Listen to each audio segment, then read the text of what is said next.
Hey, what's going on everyone? Welcome to another video. So we're going to get back to work on the Datsun, and in this video we're going to work on the fuel cell. So there's a whole bunch of moving parts in this. I've got a lot of things to do.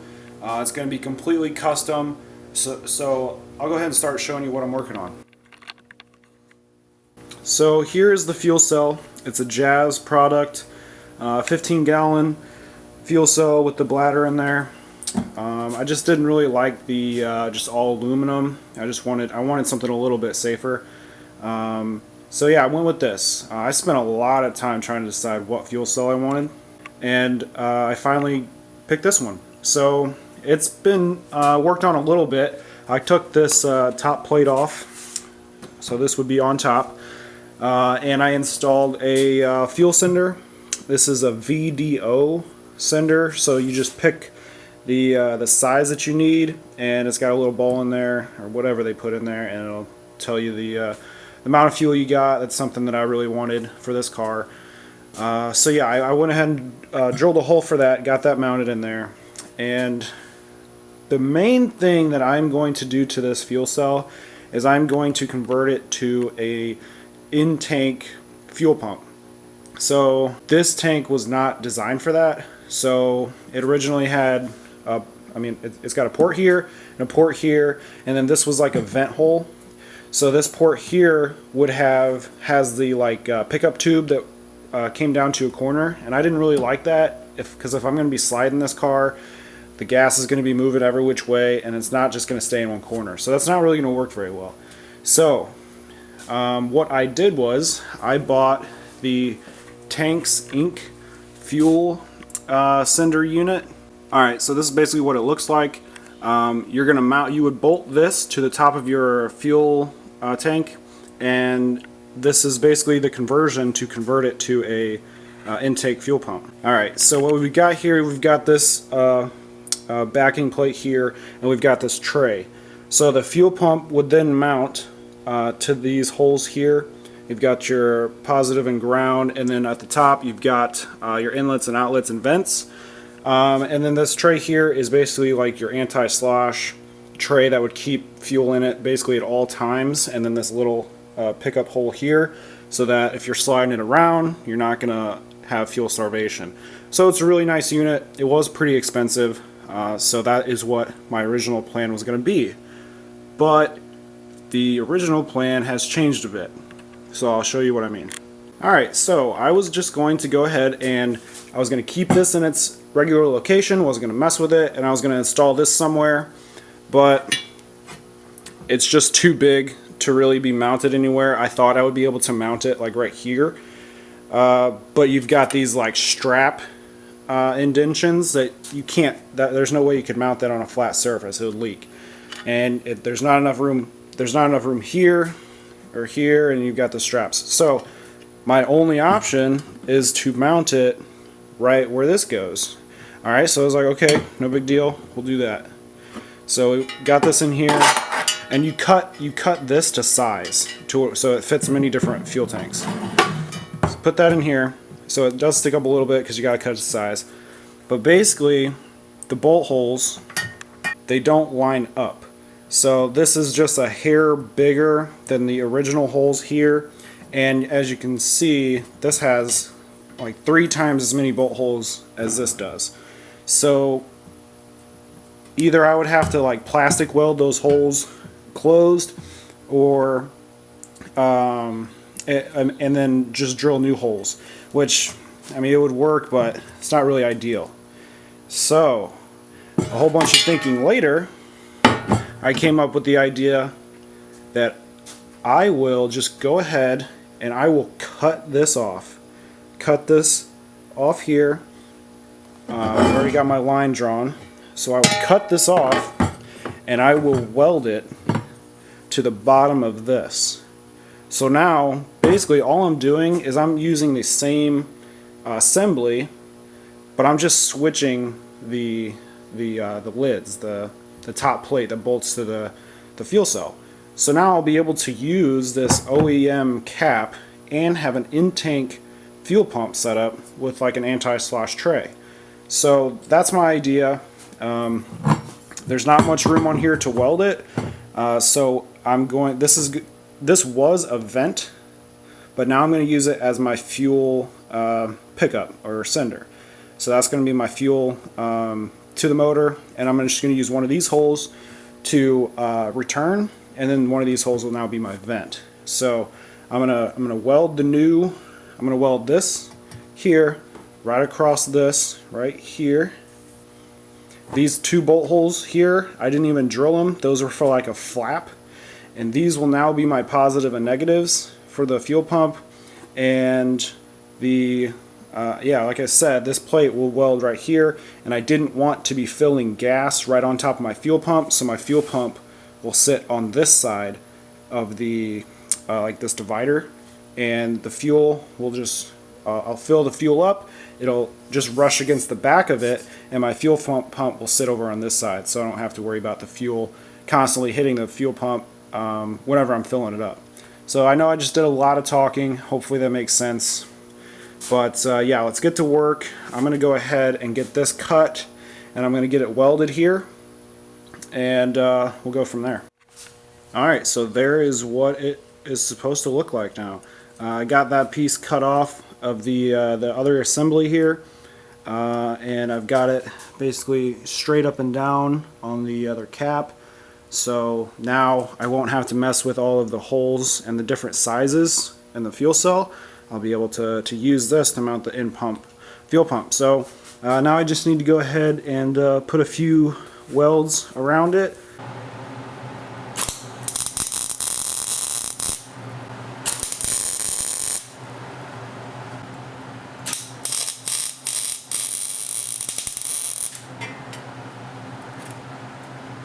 Alright, and here it is. Got it all welded up and just bolted that little tray on.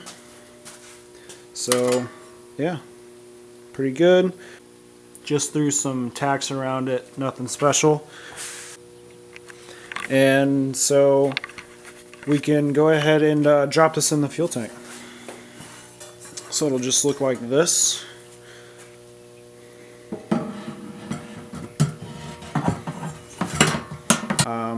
Basically I just got to slide it down just like that, and it fits, and it's down in there. Here's the fuel pump. I'm waiting on some fittings here, and I also forgot to order one of the most important parts you need for a fuel cell, which is the fuel cell foam. So I need to go ahead and do some shopping for some foam, get that in, and we'll go ahead and cut it to size. Probably put it around the fuel sender and just fill it up with some foam. So I need to order that. But now I think we're going to go ahead and start working on the cage. Alright, so I got some of the fuel cell cage built here. This is going to be the top section, basically the strongest part for the cell.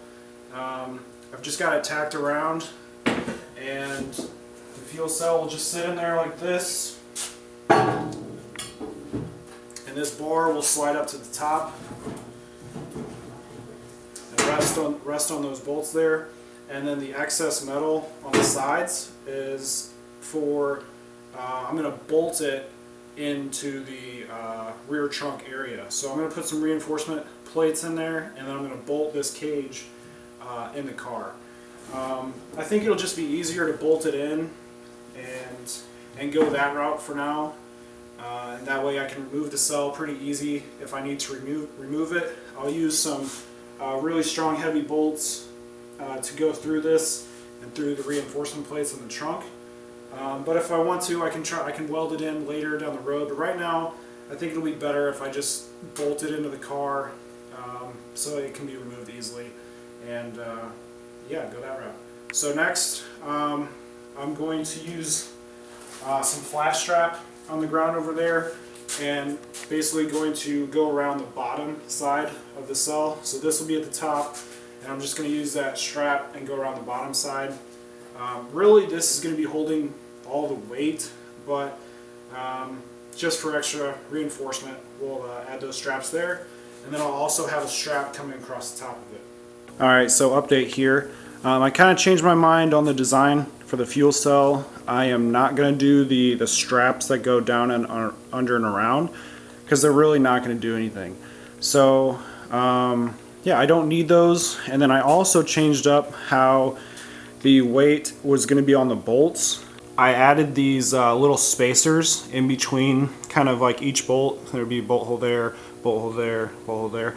So I added these spacers so it actually lifts up the weight off of that bolt and puts it on these spacers. I just kind of like that design better, and yeah, that's how I'm gonna do that. So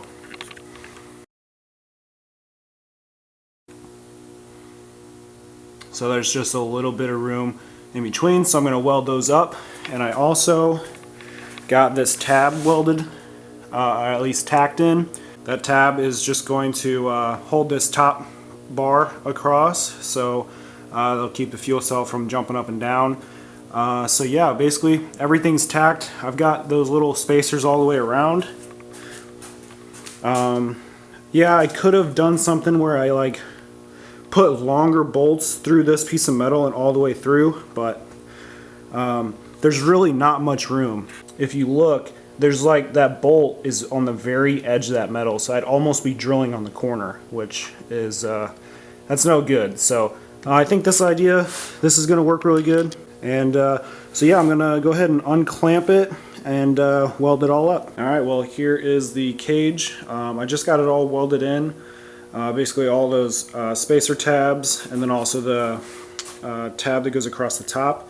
I actually used some aluminum strap that I had, since I've used quite a bit of metal. All these spacers adding a little bit of weight. I can at least save a little by using some aluminum there. So I'll go ahead and give you some close-ups of the welds.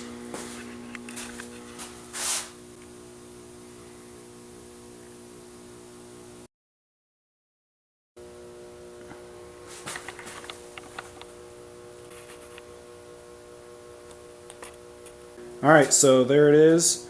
Yeah, the welds turned out pretty good. I'm pretty happy with them overall. And the thing is sturdy, so now I need to go ahead and make sure it still fits in the fuel cell, and then I will get this strap put on, get the fuel cell bolted into it, and start trying to fit it in the car. Alright, check it out. Here it is, all bolted up to the fuel cell. Looks pretty good. There's a little bow in that top strap, which I kind of expected, but I might put a little washer over there just to kind of minimize that. But my next idea, I'm pretty excited to do. I am going to build a jack-up point for the car from this bar here. And I'm going to use some old DOM tubing that I was going to use for my roll cage, but ended up not. This is actually was supposed to be for like the A-pillar, but I'm not using it. So I'm going to use that bend, and I'm going to basically measure it and cut it, and I'm going to weld it to this bar here. Yeah, so I'm going to have a little bit of a bend to that tube, and it's going to come out. It's going to come off a little bit away from the fuel cell, and then I'll build two, like a V structure to support that jack-up point. So yeah, I'm going to go ahead and get that piece of tubing cut and start trying to get it angled to weld like kind of on this corner here.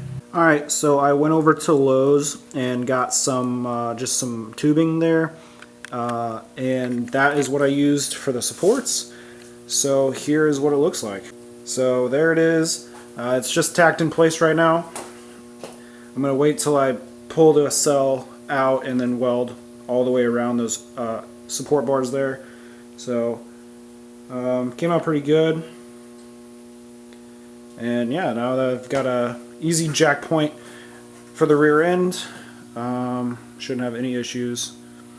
It's going to be plenty strong. So I'm not sure what I'm going to do next, but I will let you know.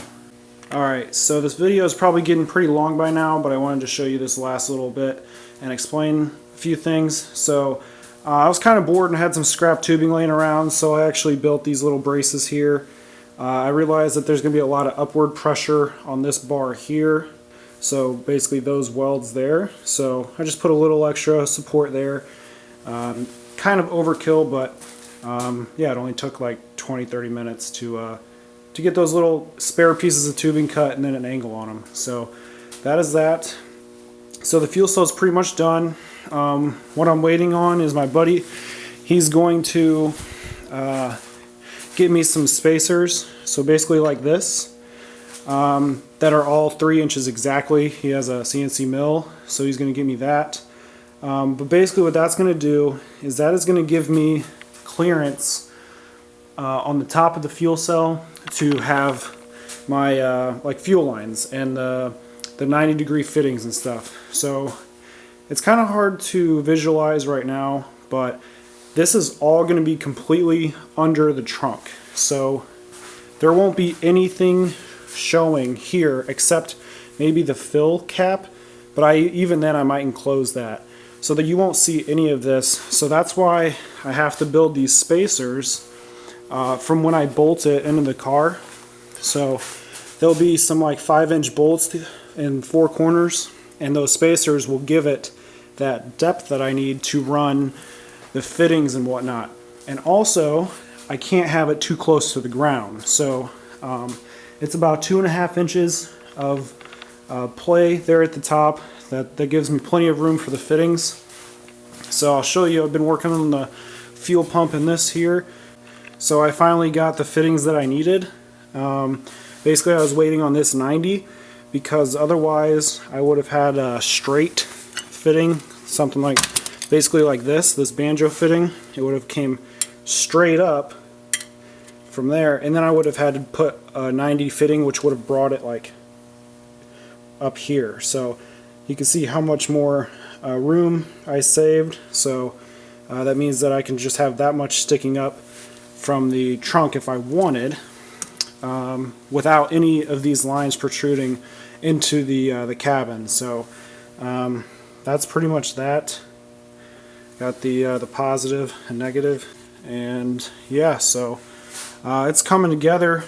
It's pretty tedious. So yeah, that's where I'm going to end this one. Hopefully it's not too long, but this has been really fun building this fuel cell, and now I'm just waiting on a few more things, and we'll be able to bolt it in the car and get the actual bladder just set in there, and we'll be ready to rock and roll on the fuel cell and gas and everything. So alright everybody, see you in the next one.